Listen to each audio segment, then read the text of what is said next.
Welcome everyone to the George Richardson lecture.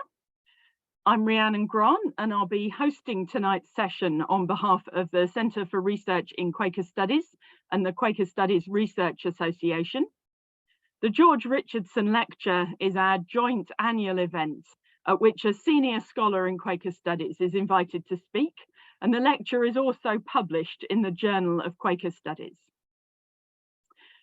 Tonight, our lecture will last for about 45 minutes to an hour, and we'll then have time for questions before finishing about 8:30 p.m. UK time.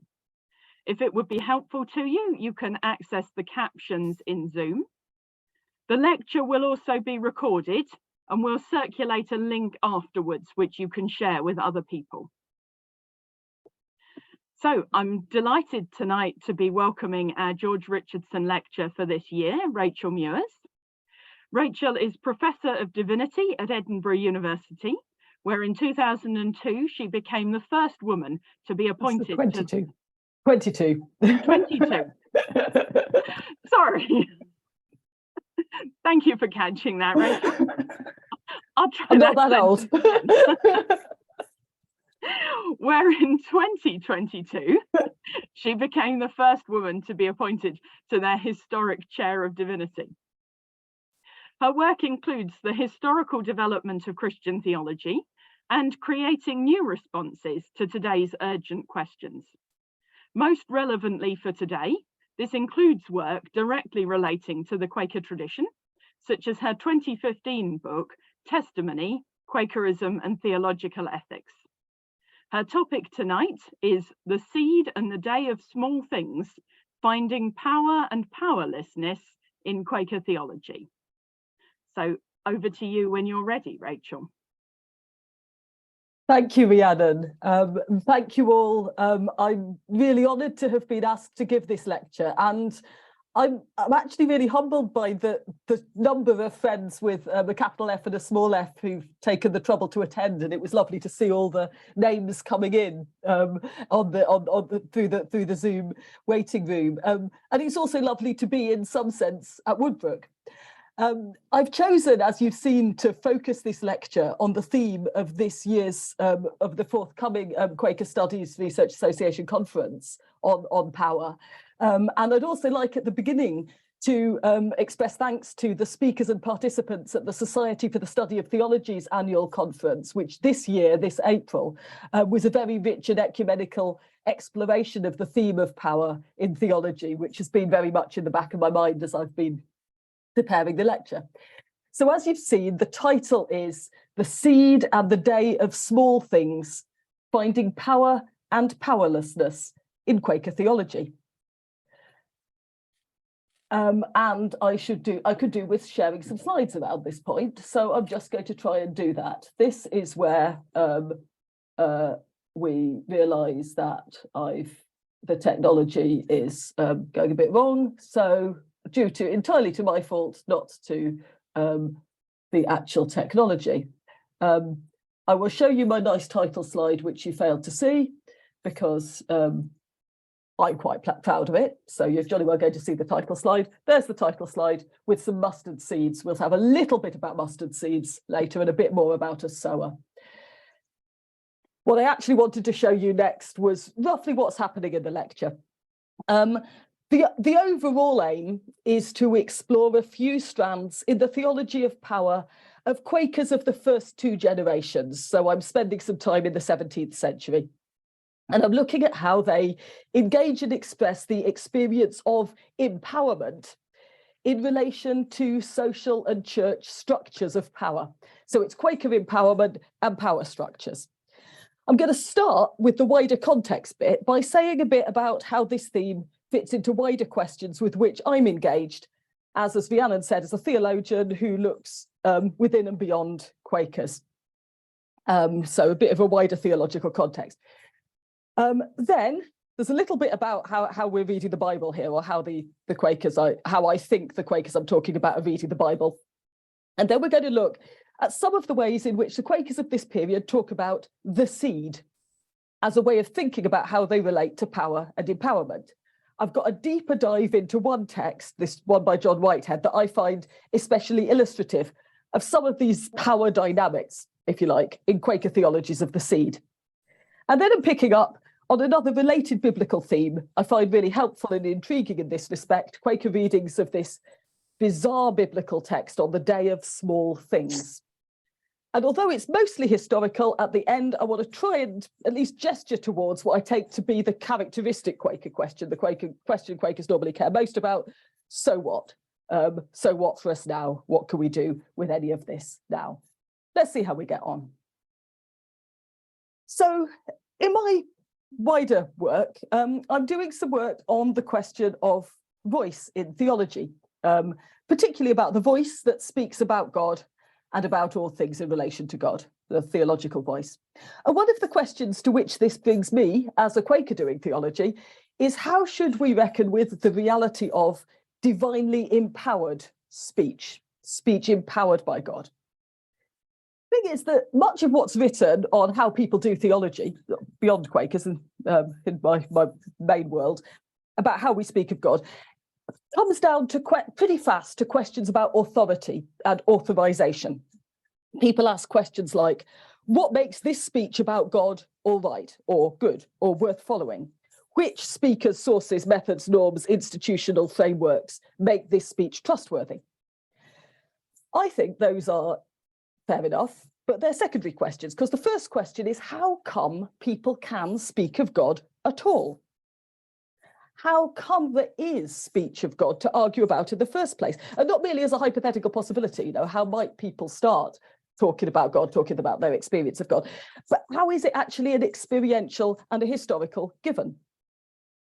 And I find that question's put on the table with particular clarity in the context of revivals and other outbreaks of religious creativity, especially outbreaks of religious creativity which are characterized by new and unusual empowered speech and speakers, alongside other innovations in community and practice. New empowered speech and speakers alongside other innovations in community and practice, such as what I often talk about when I'm teaching the Azusa Street revival at the origin of the Pentecostal movement. That's one of your pictures there.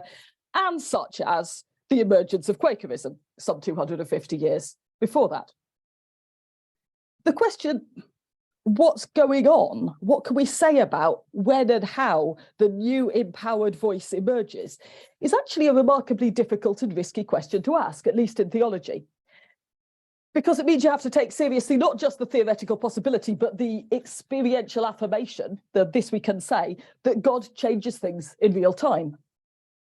And it's no wonder, especially now, in an age of disturbing charismatic and populist power, that the follow-up questions about authorization and how do you know jump forward immediately, almost before we've got started talking about empowerment. People start asking, how do you know? How do you know this is really God? How do you distinguish true and false prophecy? How do you avoid all of the pitfalls that appear as soon as you step off a known path? And one of the reasons I put Azusa Street here, maybe for some contemporary Quakers, juxtaposing Quaker origins and Pentecostal origins might provoke just these questions. Yeah, how do we know? How do you avoid the false prophecy? Right.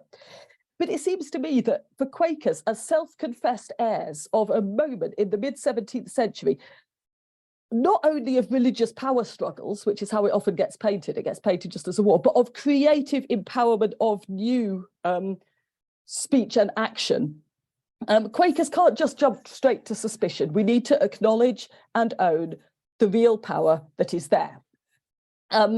If you're feeling this is all a bit airy-fairy up in the air, let's have a look at Margaret Fell's narrative of the incident in Ulverston Church, which Quakers tend to know pretty well. That's what you've got here on the slide. She writes, George Fox desired in the church that he might have liberty to speak, and he that was in the pulpit said that he might. And among other things, Fox said, you will say, Christ saith this, and the apostles say this, but what canst thou say? Art thou a child of light, and hast walked in the light, and what thou speakest, is it inwardly from God? Now, there is in this moment that Fell narrates an established structure, a power structure that grants permission and authorization to speech, and that gives order to speech. So there's a pulpit, there's somebody occupying it. And what's more, George Fox asks and gets given permission, right? So the unknown travelling lay preacher expects and is permitted to speak, but still some people are ruled out as possible speakers, even in this relatively permissive environment. Fell herself doesn't at this point get up and start preaching, right? That's not in the picture at the moment. So there's this order and authorization, an ordering power. But to my mind, the most striking thing about this narrative, and particularly this core question, what canst thou say, is not that it was asked, not that somebody comes along and says, what canst thou say, but that it wasn't immediately taken as an injunction to stop all theological speech or scriptural interpretation, because from one perspective, it sounds pretty off-putting. It sounds like an instruction or warning to refrain from saying anything. The one who's not a child of light and has walked in the light and who cannot claim that the source of their words is inwardly from God had better shut up. So what's amazing is not that the question gets asked, but that it gets answered. That if we set it in the context of what happens next, of Fell's life and theological work, it appears as a liberation of speech, a calling forth, an empowering. And this empowered speech is both really the action of a thou, yes, this particular human subject, and inwardly from God. That's the thing I'm interested in. How does that question how is there a positive answer to that question at all? So the Ulverston incident, it sets up this complex relationship, which is what I'm mainly talking about in this lecture, between authority or power to authorize, what is sometimes called ordering power, that's the pulpit and the speech, on the one hand, and empowerment on the other. It doesn't, this is important, it doesn't set those two directly in contradiction as bad power and good power, or power and resistance, or power and powerlessness. Making sense of Quaker experience, early Quaker experience, perhaps all Quaker experience, requires a kind of power that is not simply a mirror image of ordering power, of the powers that be. It's not primarily resistance and pushback and fight back. It's not even first and foremost an alternative order. It's something else. Empowerment, action and speech inwardly from God or in the power of God has a primary and foundational givenness, a reality that doesn't rely on ordering power either positively or negatively, right? You don't wait to be told it's okay. I mean, within this moment, you don't wait to be told it's okay, but you also don't say it just because you want to fight back. Right? It's coming from someplace else. And well, maybe that sounds rather obvious, but I've actually found it helpful in navigating the complex landscape of power in early Quaker thought, particularly for understanding the relationship between these three things. The very frequent way that Quakers talk about being, acting and speaking in the power of God or in the power of the Lord. That's one thing. The disavowal by Quakers of active resistance to the powers or violent resistance to the powers that be from fairly early on. And the affirmation by Quakers that the power of God is or will be manifest in the overthrowing of the present unjust order of things. So it's this tension between, well, we're not fighting back, but God will overthrow the current order of things, and we are somehow in the power of God. How are all of those things relating? I should say I've learned a lot of this from Madeleine Pennington's work. She's shown that, I think really well, that there's a tendency to read persecution as something that defines Quaker spiritual experience and developments in Quaker theology. And we should think rather that it starts from the sense of divine empowerment, of being, acting and speaking in the power of God. And that's driving their responses to the powers that be, but not the sort of interaction, persecution, resistance, so on and so forth is not the defining factor of the theology. And then as a theologian myself, who spends most of my time working on non-Quaker material, it's really important to me to be able to question accounts of divine and human power that assume power as power over, or as the power to order and the power to be in charge of stuff. Because that kind of a discussion then gets immediately into a discussion about, okay, who's got the power, who gives it up? And they find themselves either valorizing vulnerability and powerlessness and sacrifice and saying it's good to be vulnerable and powerless, or going out all the other way for full-on muscular Christianity. And I don't think either of those is great politically, and I don't think either of those is great theologically, and I don't think either of those is where Quakers are at. So that's the big picture I'm trying to paint about power, but what on earth about the seed? So we've got a little bit of introductory material about the seed, and then I'm going to put it all together. Okay, that's interesting because it's got my note in the background. Sorry about that. I've put up here a few of the best known examples of 17th century seed texts that made it into Quaker faith and practice, the current Quaker faith and practice, just to illustrate that whether contemporary British Quakers talk about this motif much or not, and it's not something that we have massive discussions on usually, they do clearly recognise it as part of their theological heritage. Isaac Pennington, who's quoted there, the right-hand speech bubble, is probably the main Quaker theologian with a developed theology of the seed, but for reasons I'll explain later, I'm not giving him all the attention in this talk. Now, it's worth reflecting before we get started that just as a natural symbol, a seed says interesting things about power and powerlessness. It's on the one hand potentiality, power to become, power to grow, and particularly in agricultural contexts, power to sustain life. It's very visibly that right there, that's your food for next year. That's what's keeping you alive, right? That little thing. So it's potentiality, right? But then on the other hand, there's powerlessness, vulnerability, right? The seed, it occupies almost no space, and it realizes its potential only by first disappearing. And the other thing is to note here is that the relationship between the seed and those who live by it, who need it, is not a relationship of control, right? There's something about seed is used, is sown, is worked with, but it's not controlled. And these are things to have in the back of your mind as we think about seed in the early Quaker theology, which I'm treating mainly as a biblical keyword. And that's what we've got to come on to next. I've got a little bit. This is the sort of excursus, if you like, about early Quakers and the Bible. So I've discussed briefly elsewhere in the testimony book, Rhiannon talked about the way that early Quaker theologians read and use biblical texts.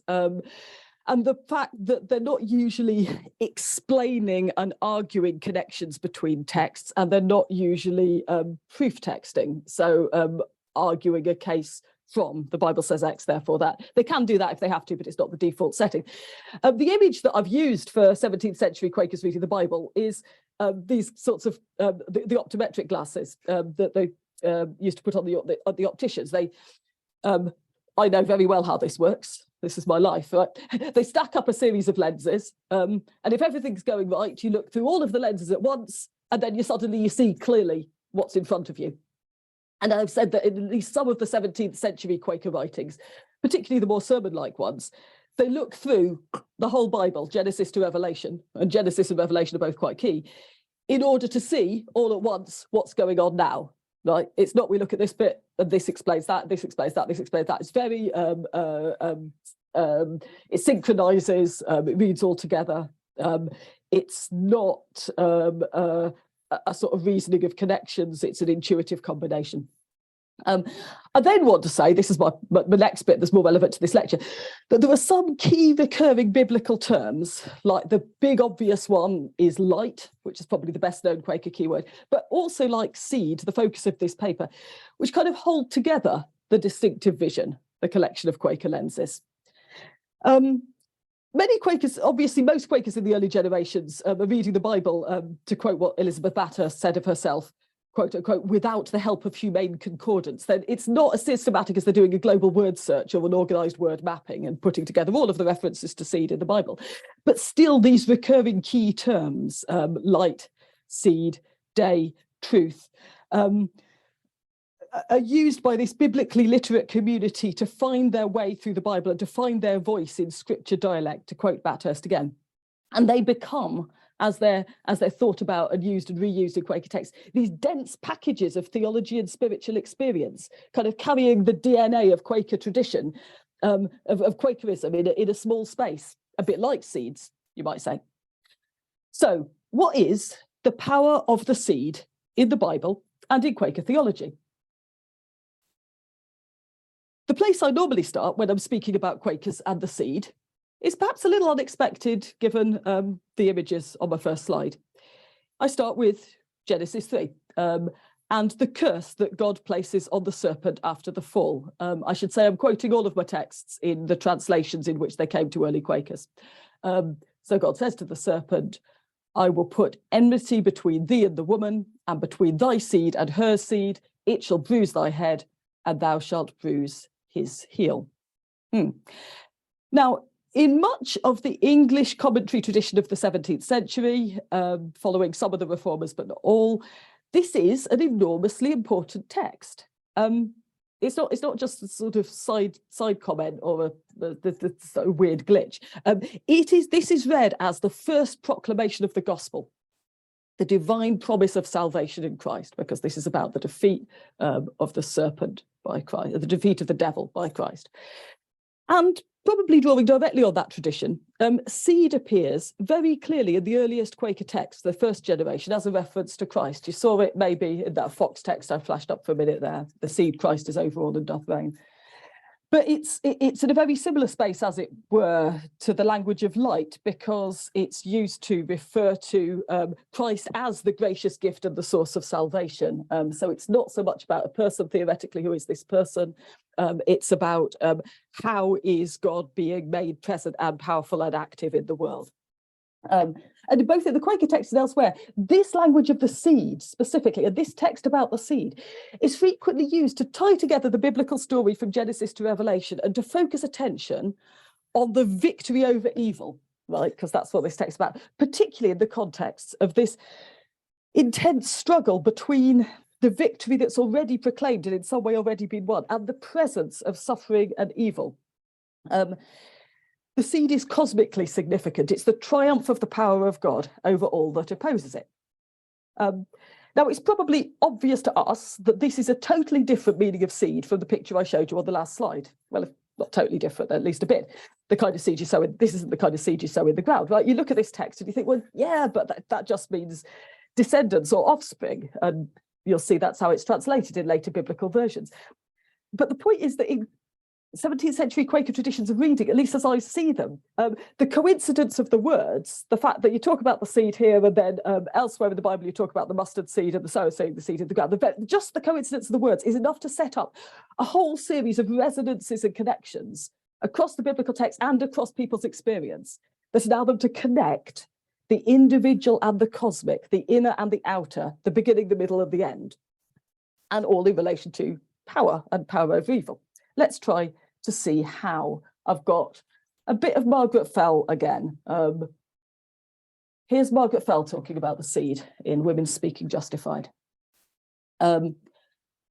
She writes here that those that speak against the power of the Lord and the spirit of the Lord speaking in a woman, simply by reason of her sex or because she's a woman, not regarding the seed and spirit and power that speaks in her, such speak against Christ and his church, and are of the seed of the serpent wherein lodgeth enmity. So the claim here is that resistance to women's speaking and women's preaching is resistance to the work of God, right? Let's think about enmity here, because that goes to the heart of what I'm trying to say about power. What's interesting to me in this text is that the enmity, the power struggle, if you like, is specifically a property of the seed of the serpent. We didn't start the fight, right? Because this enmity arises as a speaking against the prior experience and manifestation of the seed and spirit and power. So as Fell sees it, as she thinks about it, as she reflects on her experience, women are first divinely empowered as speakers, and only then spoken against.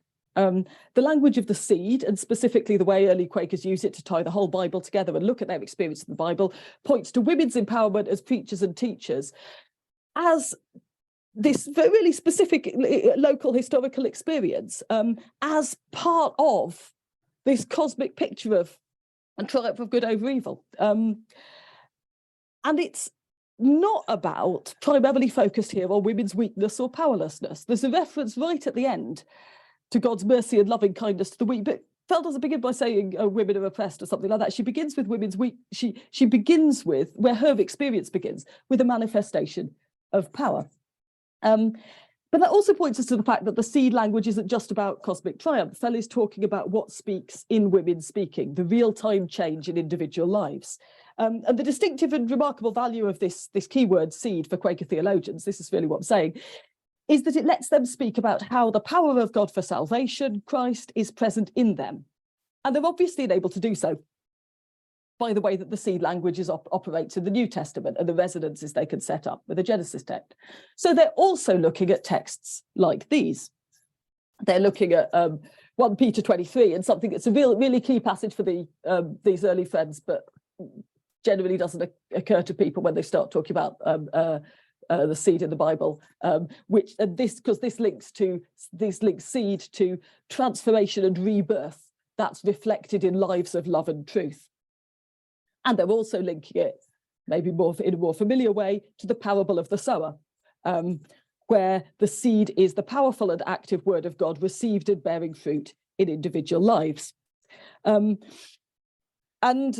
especially the parable of the sower stuff is pointing to the idea that the seed is a universal free offer, not only of salvation, but of empowerment, sanctification and empowerment for ministry. So the repeated claim is that the seed of the kingdom is given to all without exception, not just as a manifestation of the love of God, but as the starting point for acting in the power of God. So where does this leave us in relation to power? Well, first, this language of the seed, by tying up the individual and the cosmic, the soul and the world, makes the relationship of the person, like, say, the Quaker woman preacher, to ordering power, to worldly authority, if you like, something of secondary importance at most. Women don't have the power to speak because they're resisting and fighting back, nor because they're specially authoritative. They have it just insofar as the seed of the kingdom of God, given to all, grows and bears fruit in them. Empowerment is first. But then the other thing is that enmity is real. There is, for these early friends, a seed of the serpent. There are other kinds of power around.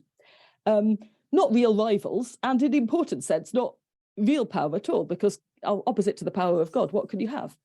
But often very hard to see past. And that's kind of the conundrum that confronts at this point, the Quaker version of the problem of evil, if you like.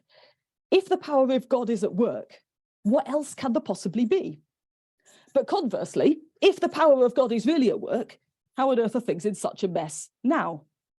Quaker theologians have some obvious-ish ways of answering this in relation to the individual, by going to things like Matthew 13, this text you have in front of you, and saying that the seed that's given to all doesn't necessarily grow or bear fruit in all. But that on its own doesn't quite name the apparent power of enmity out there in the world, the mess things are in. And it also doesn't tell you what, if anything, this Quaker experience of divine empowerment has to do with their relationship to present authorities, to the powers that be. So to anticipate what I'm going to say on this, I'll move on to the next slide so you can see it. I'm going to say that Quakers talking about the seed, and especially talking about enmity and conflict around the seed, are trying to name a situation in which ordering power, authoritative power, the powers that be, has separated itself from the power of God and tried to set itself up as something freestanding. And the result of that separation is a fake or temporary power with nothing to it that's liable at any moment to collapse into chaos. And faced with a power like that has set itself up over against, you don't fight it with its own weapons because that gives it too much credit. You announce its powerlessness, its separation from the power of God, and you wait it out. So this is what I think I see going on in our friend John Whitehead. I'm looking at this. This is a 1655 text, the enmity between the two seeds, and you'll see I've given you the front page there, and he's from this, put the entire argument of your pamphlet in the title school. I mean, maybe that's coming back in the age of the search engine. I don't know, but anyway, this is the you've got little part of the title on your screen. What it is, it's an account of Whitehead's own spiritual experiences and conversion. He's converted by William Dewsbury, a defence of himself and his companion in imprisonment, and along the way, a lot about where he stands in relation to the powers that be. William Penn wrote a lovely introduction to Whitehead's works and said that he, as in Whitehead, was one of those who had seen, tasted, felt and handled the same powerful word of God which they declared of unto others. And I find him interesting, not just because he writes about this enmity between the two seeds, but also because of how he negotiates his relationship to power. I just want to say one thing about the title. So the second line there, you see that he claims to discover, got this term discovered, discover the subtlety and envy of the servant seed who persecutes him that's born after the Spirit. The key point here, I think, is discovering, unveiling, showing what's going on. speaking truth, if you like. It takes a kind of power to do that discovering and unveiling, but a different kind of power from the one that it takes to persecute. It's not blasting back in the same kind, but it is exercising a certain kind of divine empowerment. Here's a key passage I want to look at that introduces Whitehead's account of his arrest and trial. And whereas he says, and whereas I'm accused of railing against and condemning authority, I do declare in the presence of God it is false, for my soul is subject to the higher power for conscience's sake. And magistracy I own, which is the ordinance of God, ordained for the punishment of evildoers and for the praise of them that do well. But he that is in the place of a magistrate and turns from the light of Christ and casts the law of God behind his back, him do I witness against. Yet no power do I resist. But in that dwell, I think that has to be dwell, which suffers all things, hopeth all things, and am subject to the will of God, in whom I have that peace, which the world cannot give nor take from me. Now, where he starts off his initial reference to the higher power, that's accompanied by references to Romans 13. It's a fairly straightforward affirmation of willingness to be subject to a just ruler, an ordering power that orders rightly, if you like, an ordering power that is united with and exercised in line with divine empowerment. But the holder of ordering power that turns from the light of Christ has no legitimacy. And there's a little in the text itself, there's a little scriptural marginal note which points to Isaiah 59, which is all about God's vengeance on unjust judges. So he just sort of puts that in the margin and carries straight on. So far, so revolutionary in a way. But then the text immediately turns, this bit I've put in red, yet no power do I resist. So the emphasis in the main text is not on the overthrowing of unjust ordering power, nor even on the expectation of God's vindication, though that's certainly present, but on dwelling in that which suffers all things, hopeth all things, and on peace in God. It's not just a text about giving up. It's not about powerlessness, and it's not really a text about power to resist, but it's clearly about some kind of power. And looking back to the title of Whitehead's text, we find that at the heart of it, the heart of where he finds this non-resistant but empowered action is spiritual birth by the, this is how he puts it, spiritual birth by the operation of the power of God through much travel of the immortal seed. To make good on my earlier claims that the primary reality here is divine empowerment, I have to look elsewhere in Whitehead's text. I'm afraid I don't have this on slides for you, so because it's too much all over the place, so we'll just hopefully follow it through. He has an argument with and about ministers, as in paid ministers, which is parallel in many ways to this argument he's making here about magistrates. So political power, ecclesial power, and elsewhere also a military power, puts them all, argues in the same sort of way about all of them. He says, ministers of Christ properly so called, so people who rightly exercise the power to order things, walk, he says, in the power of godliness and bring people to the knowledge of God. But then he contrasts them, people who walk in the power of godliness, with people who, this is a key quote, have a form of godliness, but deny the power which leads out of sin. And then he says those people keep people ever learning and never able to come to knowledge of the truth. So the key defining characteristic of the true ministers, as he sees it, is that they are being, acting and speaking in the power of God that also empowers others. They have the power of godliness and they bring people to the knowledge of God. The power of God that also empowers others. By contrast, the false ministers have a form of godliness but deny the power, and specifically they deny the power that can empower others. Right. So the argument is that both the ministers and the ministers that he criticises and the magistrates that he's criticising in this text you've got in front of you, and elsewhere in this text actually also the way is how he talks about the army, the representatives of the army. They've taken ordering power, they've taken the power to take charge, taken control, without connecting it to the present and active empowering power of God. And at least in the case of the ministers for Whitehead, they've even given up on the very possibility of power that's not reducible to power over, of power that's not social and institutional control. They think all that is the ability to control people, to boss them about, right? To teach them without letting them come to knowledge, right? Without the power of God working freely and without measure, this seed spread abroad, in Whitehead's terms, all we can ever have is an endless power struggle between rival forms of order. And that, as Quakers in the Civil War knew only too well, endless power struggle between rival forms of order, rival governments, amounts in practice to comprehensive disorder. But then coming back to the beginning of the talk, if we do not have the reality of the power of God for salvation experienced in history, the reality of the transformative power of God experienced in history, then yes, you do give up. Then all you have got is a power struggle, you know, and you just have to hope that your side wins. But that is not, so Whitehead is staking everything on that not being the limit, that not being all there is. Point that can be difficult to handle here, and in texts like this, which are texts coming out of persecution and coming out of suffering, is that having a different kind of power, which is what I'm claiming Whitehead does, he claims he has a different kind of power, can often look very like powerlessness. Just like non-violence can look like passivity or compliance. And the looking like can actually go very deep and be worth taking seriously, because, you know, the Quaker theologians do persistently talk about the cross of Christ, the crucifixion, as the power of God.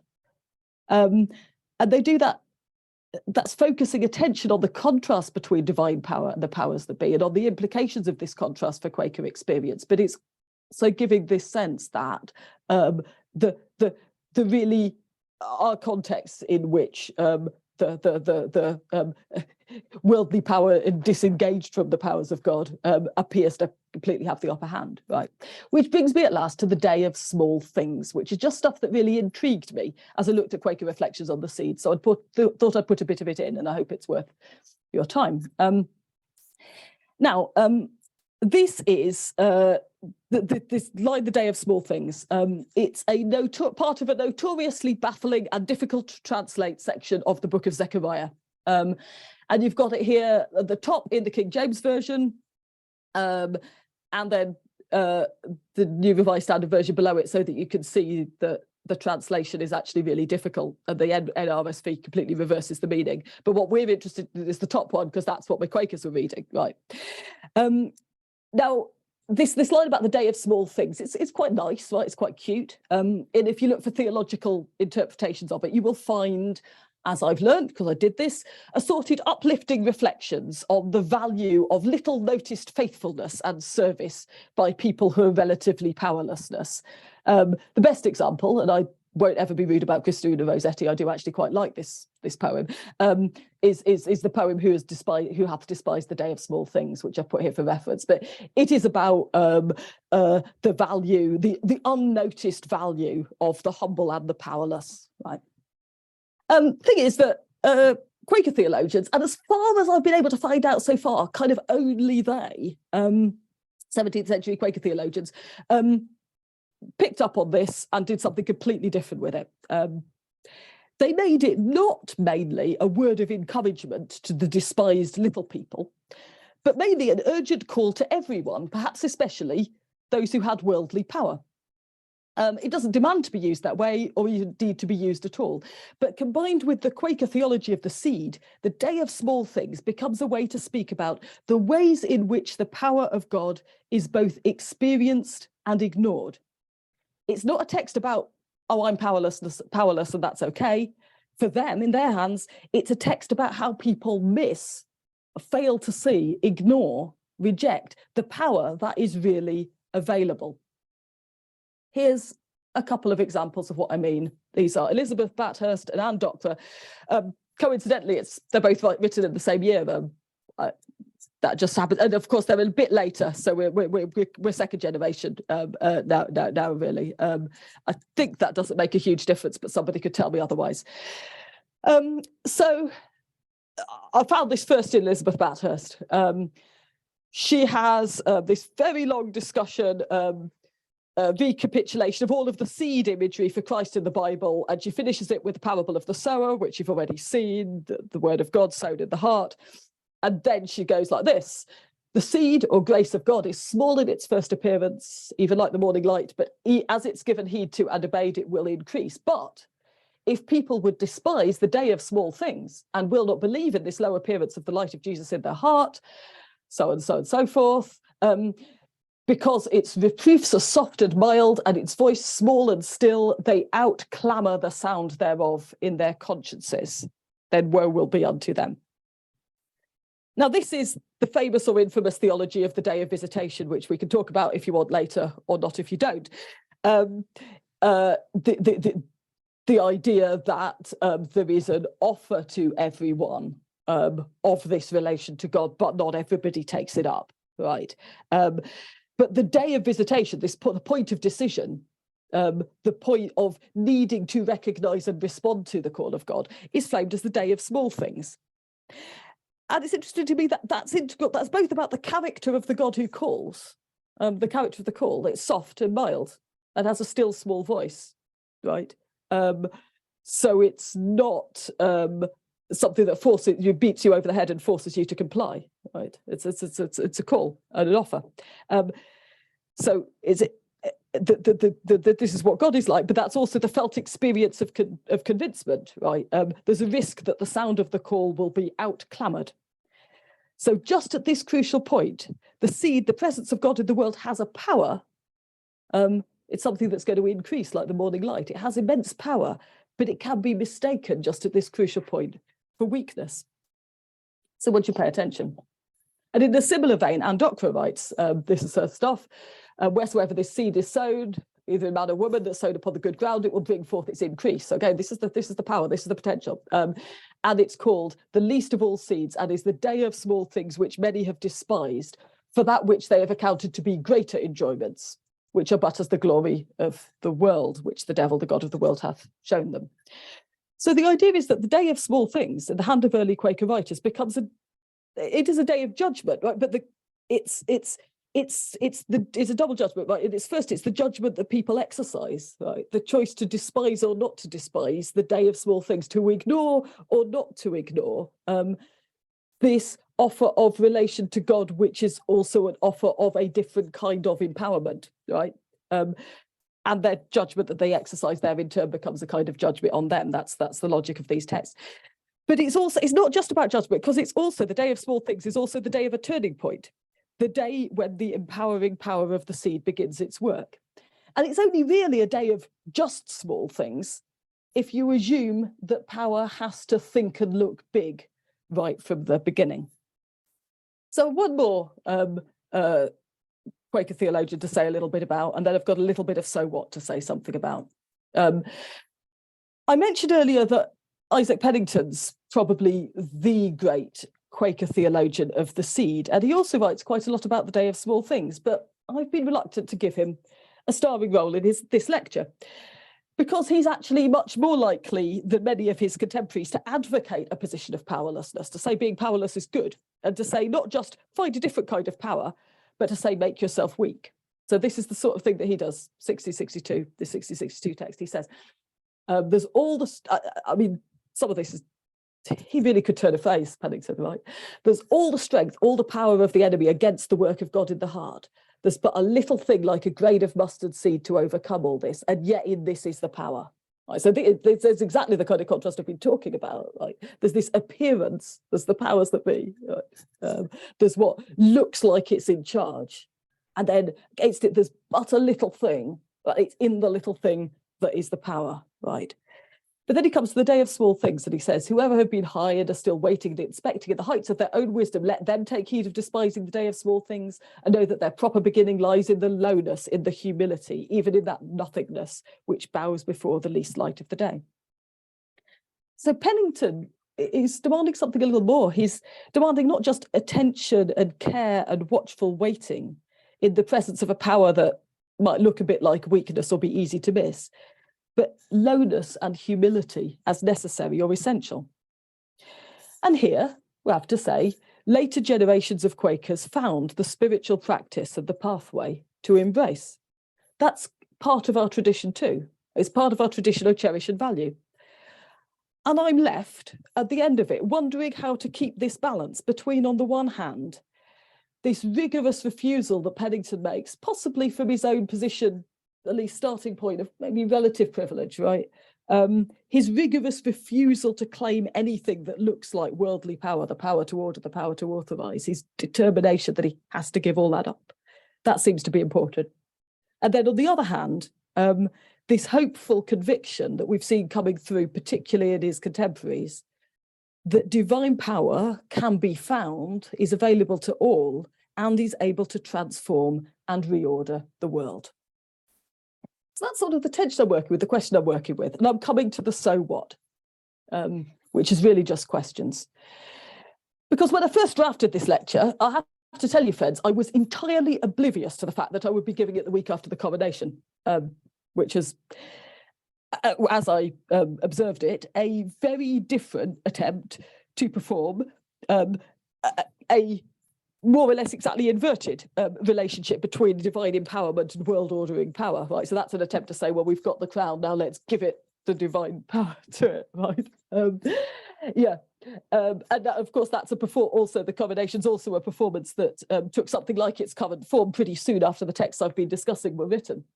So this is the moment in England, at least, when these questions about the relationship between the power to rule and the power of God get worked out, and we see a couple of different ways of doing it. But that, in a way, that takes me to one of my questions, because as I read these 17th century texts, I do sometimes wonder whether this Quaker vision of divine empowerment confronting the disordered world ordering power, this kind of nobody in charge knows what they're doing, whether that's simply a product of its time, a product of a period when there was instability and violence coming from the top down. I think to myself, Quakerism arose when it was pretty easy to see that competing assertions of the power to order society amounted to a destructive zero-sum game. And of course, there's a follow-up self-critical question for Quakers about whether Quakerism was, in the course of its history, very quickly sucked into its own set of forms of godliness, denying the power. And so the critical question is, I wonder, is this, after all, despite all my protestations, does it all end up folding back either into a theology for perpetual rebels or quietists or snipers from the sidelines that isn't up to the task of actually making anything happen, option one, or a theology to cover up just another attempt to seize control and be the boss? Well, that takes me back to the question I asked about Whitehead, right? If he's wrong, and if there is no real empowering activity of God in the lives of individuals and communities, then yeah, then that kind of is all we've got. All we've got is the power struggle. And I can only say that for now, that the question of is there anything more than the zero-sum game of the power struggle is urgent in new ways now. It's urgent in the context of polarization, of the so-called culture wars, of the battles of disinformation, in which religion gets turned into a weapon. And truth is, to use Elizabeth Bathurst's words, out-clamoured. We need, as Quakers, we need alternatives to joining the war or sitting on the sidelines. That's what we've always been looking for. We need it in the culture wars as much as we need it in a war with guns, right? And for that, it seems to me we need some sense that it's still worth asking and answering, what canst thou say? Even when a great deal is being said already. And of knowing that that question, what canst thou say, is not simply an invitation to shout louder. But it's not a theologian's place, I think, to see what that looks like. I see it in practice in various forms of Quaker activism, including some of those exemplified in the Speak Truth to Power document and its follow-up. And perhaps, it seems to me, the best any Quaker theologian can do is to follow after this practice and to try to give it voice. And that's what I would hope to do. And that's what I've got, friends. And I would love to hear responses and questions and whatever you have. Thank you.